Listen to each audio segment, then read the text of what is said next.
ಶಾಸಕರು ಜನಪ್ರಿಯ ಶಾಸಕರು ಸರ್ ನಮಸ್ತೆ. ಹರ್ದೂರು ಗ್ರಾಮ ಪಂಚಾಯತಿಯ ಮಲ್ಲಿಕಾರ್ಜುನ ಕಾಲೋನಿಯ ಒಂದು ಕುಟುಂಬದ ವ್ಯವಸ್ಥೆ. ತಾಯಿ ಮತ್ತು ಮಗ. ಈ ತಾಯಿ ಹೆಸರು ಬೈರಿ, ಮಗನ ಹೆಸರು ವಿಶ್ವನಾಥ ಬೇಡು. ನೋಡಿ ಸ್ವಾಮಿ, ಹರ್ದೂರು ಗ್ರಾಮ ಪಂಚಾಯತಿಯಲ್ಲಿ ಸುಮಾರು 45 ವರ್ಷಕ್ಕಿಂತ ಮೇಲ್ಪಟ್ಟು ಇವರು ಇಲ್ಲಿ ವಾಸವಾಗಿದ್ದಾರೆ. ಮೊದಲು ಒಂದು ಮನೆ ಇತ್ತು, ಅದು ಗಾಳಿ ಮಳೆಗೆ ಬಿದ್ದೋಗಿ ಅದ ನಂತರ ಇವರು ಟಾರ್ಪಲ್ ಕಟ್ಕೊಂಡು ಇಲ್ಲಿ ಜೀವನ ಮಾಡ್ತಿದ್ರು.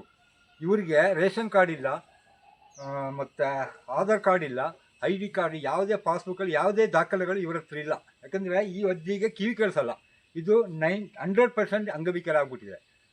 ಮಗ ಅವನು ಸ್ವಲ್ಪ ಬುದ್ಧಿಮಾಧ್ಯಮ ಸರಿ ಇಲ್ಲ, ಸ್ವಲ್ಪ ಹುಷಾರಿಲ್ಲ ಅವನಿಗೆ. ಅವನು ಕೆಲಸಕ್ಕೆ ಹೋಗೋದಿಲ್ಲ, ಏನಿಲ್ಲ, ಎಲ್ಲ ಯಾರೋ ಕೊಟ್ಟಿದ್ದೇನೆ ತಗೊಂಡು ಬಂದು ತಿಂದು ಇಲ್ಲಿ ಜೀವನ ಮಾಡ್ತಾರೆ ಈ ಗುಡಿಸಲಲ್ಲಿ. ಹರ್ದೂರು ಪಂಚಾಯತಿಯವರು ಏನು ಮಾಡ್ತಿದ್ದಾರೆ ಸರ್? SC/ST ಕೋಟಾದಲ್ಲಿ ಎಷ್ಟೊಂದು ಹಣಗಳು ಬರ್ತದೆ, ಮನೆ ಬರ್ತದೆ, ಮತ್ತು ಯಾವುದೆಲ್ಲ ಬರ್ತದೆ, ಯಾವುದೆಲ್ಲ ಒಂದೇ ಒಂದು ಅನುದಾನ ಇವ್ರು ಕೊಡೋದಿಲ್ಲ, ಟಾರ್ಪಲ್ ಕೊಟ್ಟಿಲ್ಲ. ನೋಡಿ, ಇವರು ಹಿಂಗೆ ಜೀವನ ಮಾಡ್ತಿದ್ದಾರೆ. ನಮ್ಮ ದೇಶದಲ್ಲಿ ಈ ಥರ ವ್ಯವಸ್ಥೆಗಳು ಎಲ್ಲೂ ಇಲ್ಲ ಅಂತ ನಾನು ಅನಿಸ್ತಾ ಇದ್ದೀನಿ. ದಯವಿಟ್ಟು ಶಾಸಕರ ನೀವು ಇವ್ರನ್ನ, ಈ ಇಬ್ಬರಾಳು ತಾಯಿ ಮಗನ ಅವಸ್ಥೆಗಳನ್ನು ಯೋಚಿಸಿ, ನಿಮ್ಮ ಸಂಬಂಧಪಟ್ಟ ಅಧಿಕಾರಿಗಳಿದ್ದಾರೆ, ಸಮಾಜ ಕಲ್ಯಾಣ ಅಧಿಕಾರಿ ಏನು ಮಾಡ್ತಿದ್ದಾರೆ, ಹರ್ದೂರು ಗ್ರಾಮ ಪಂಚಾಯತ್ PDO ಏನು ಮಾಡ್ತಿದ್ದಾರೆ? ವಾರದಲ್ಲಿ 1 ದಿನ 2 ದಿನ ಪಂಚಾಯತಿಲಿ ಇರ್ತಾರೆ, ಮತ್ತು ಅವರೆಲ್ಲ ಹೋಗಿರ್ತಾರೆ, ಸ್ವಿಚ್ ಆಫ್, ಫೋನ್ ಅಟೆಂಡ್ ಮಾಡಲ್ಲ. ಸಂಬಂಧಪಟ್ಟ ಅಧಿಕಾರಿಗಳು, ಸಮಾಜ ಕಲ್ಯಾಣ ಅಧಿಕಾರಿಗಳು ಇಂಥವ್ರನ್ನ ಗುರುತಿಸಿ ಇವರಿಗೆ ಬೇಕಾದ ಸರ್ಕಾರದಿಂದ ಯಾವುದೆಲ್ಲ ಅನುದಾನಗಳಿದೆ ಇವ್ರಿಗೆ ತಾನೇ ಮಾಡಬೇಕಾಗಿದ್ದು. ಇದೇ ಗ್ರಾಮದ ಉಪಾಧ್ಯಕ್ಷರು ಇದ್ದಾರೆ, ಈ ಗ್ರಾಮದಲ್ಲಿ ಉಪಾಧ್ಯಕ್ಷರಿದ್ದಾರೆ ಮುಸ್ತಫಾ ಅಂತೇಳಿ. ಏನು ಪ್ರಯೋಜನ ಸ್ವಾಮಿ? ಕಣ್ಕಾಣಲ್ವ ನಿಮಗೆ? ಇದೊಂದು ಅವಸ್ಥೆನಾ?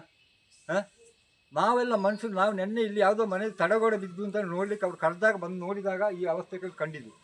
ದಯವಿಟ್ಟು ಶಾಸಕರು ನಿಮ್ಮ ಹತ್ರ ಕೈ ಮುಗ್ದು ಬೇಡ್ಕೊಡ್ತೀನಿ, ಇದಕ್ಕೆ ದಯವಿಟ್ಟು ಸ್ಪಂದಿಸಬೇಕು ಅಂತೇಳಿ ನಾನು ನಿಮ್ಮಲ್ಲಿ ಕೇಳ್ಕೊಳ್ತಿದ್ದೀನಿ. ಅದೇ ಪ್ರಕಾರ ಈ ಗ್ರಾಮ ಪಂಚಾಯತಿ ಸದಸ್ಯರ ಗಂಡ ಇದ್ದಾರೆ ಪೂವಪ್ಪ ಅಂತೇಳಿ, ಅವರು ಸಮೇತ ಪಂಚಾಯತಿಯಲ್ಲಿ ಹಲವಾರು ಬಾರಿ ಮನೆ ವಿಷಯ ಹೇಳಿದರು, ಮನೆಗಳು ಕೊಡ್ತಾಯಿಲ್ಲ. ಯಾರಿಗೆ ಕೊಡ್ತಾ ಇದ್ದಾರೆ? ಯಾರಿಗೆ SC/STಗಳು ಬಂದ ಮನೆಗಳಿಗೆ ಯಾರಿಗೆ ಕೊಡ್ತಾ ಇದ್ದಾರೆ ಅಂತ ನಮ್ಗೆ ಗೊತ್ತಿಲ್ಲ.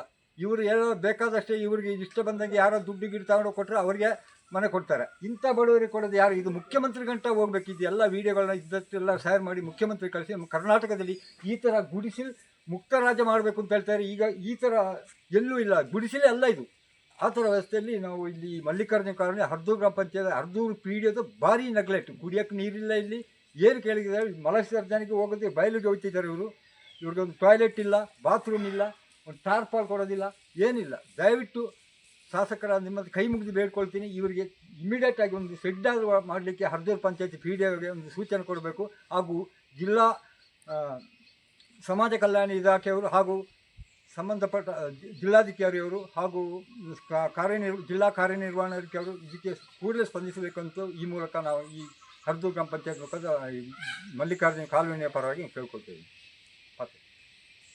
ಸರ್ ನಮಸ್ತೆ. ಜನಪ್ರಿಯ ಶಾಸಕರು ನೀವು. ನಾನು ಹಲವು ಬಾರಿ ನಿಮ್ಮ ಹತ್ರ ಯಾವುದೇ ಒಂದು ಕೆಲಸಕ್ಕೆ ಬಂದುಬಿಟ್ಟು ನೀವು ಇಲ್ಲ ಅಂತ ಇಲ್ಲ. ಮೊನ್ನೆ ತಾನೇ ಕರೆಂಟಿದು ಒಂದು ನಿಮಗೆ ಫೋನ್ ಮಾಡಿ ತಕ್ಷಣವೇ ಇಲ್ಲಿ ಜೈಗೆ ಮಾತಾಡ್ಬಿಟ್ಟು ಅದೊಂದು ವ್ಯವಸ್ಥೆ ಮಾಡಿಕೊಟ್ಟಿದ್ದೀರಿ ಸರ್. ಹಾಗಾಗಿರೊತ್ತಿಗೆ ಈ ಮನೆದು ಪರಿಸ್ಥಿತಿ ನೋಡಿ ಸರ್. ಒಂದು PDO ಗ್ರಾಮದಲ್ಲಿ ಇರುವಾಗ ಎಲ್ಲೆಲ್ಲಿ ಯಾವ ಈ ಮಳೆ ಬಂದ ಮೇಲೆ ಒಂದು ಗ್ರಾಮಕ್ಕೆ ಅವರು ಭೇಟಿ ಕೊಡೋದಿಲ್ಲ. ಒಂದು 3 ದಿವಸ ಇರ್ತಾರೆ, ಬಾಕಿ ದಿವಸ ಇರೋದಿಲ್ಲ. ನೀವು ಖುದ್ದಾಗಿ ಆ ಪಂಚಾಯತಿಗೆ ಒಂದು ಸಲ ಭೇಟಿ ಕೊಟ್ಟುಬಿಟ್ಟು ಸರ್ ಅವ್ರನ್ನೊಂದು ಪರಿಶೀಲನೆ ಮಾಡಬೇಕು ಅಂತ ಹೇಳಿ ನಾವು ಕೇಳ್ತಾ ಇದ್ದೀವಿ. ನೀವು ಆದಷ್ಟು ಬೇಗ ಇವರಿಗೆ ಒಂದು ಮನೆ ಮಾಡಿ ಕೊಡುವಂಥ ವ್ಯವಸ್ಥೆ ಮಾಡಿಕೊಡಿ ಸರ್. ನಿಮ್ಮ ಹತ್ರ ನಾನು ಕೈ ಮುಗ್ದು ಕೇಳ್ತಾ ಇದ್ದೀನಿ.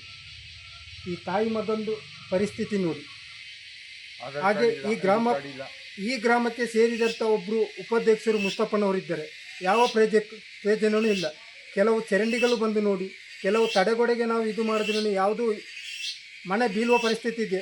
ಅದಕ್ಕಾಗಿ ನಿಮಗೆ ನಾನು ಈಗ ಫೋನ್ ಮಾಡಿದ್ದೆ ಸರ್, ನೀವು ಭಾನುವಾರ ಇರ್ತೀರಂತೇಳಿ ಆ ತಡೆಗೋಡೆ ಬಗ್ಗೆ ಮಾತಾಡಲಿಕ್ಕೆ ಬೇಕಾಗಿ. ಇದೊಂದು ಈ ಮಲ್ಲಿಕಾರ್ಜುನ ಕಾಲೋನಿಗೆ ನೀವು ಖುದ್ದಾಗಿ ಒಂದು ಭೇಟಿ ಕೊಟ್ಟುಬಿಟ್ಟು ಇದೊಂದು ಪರಿಶೀಲನೆ ಮಾಡಿ ಅಧಿಕಾರಿಗಳಿಗೆ ಆದಷ್ಟು ಬೇಗ ಇವರಿಗೊಂದು ಮನೆ ಮಾಡಿ ಕೊಡುವಂಥ ವ್ಯವಸ್ಥೆ ಮಾಡಿಕೊಡಿ ಸರ್. ನಿಮ್ಮ ಕೈ ಮುಗ್ದು ಕೇಳ್ತಾ ಇದ್ವಿ ನಾವು.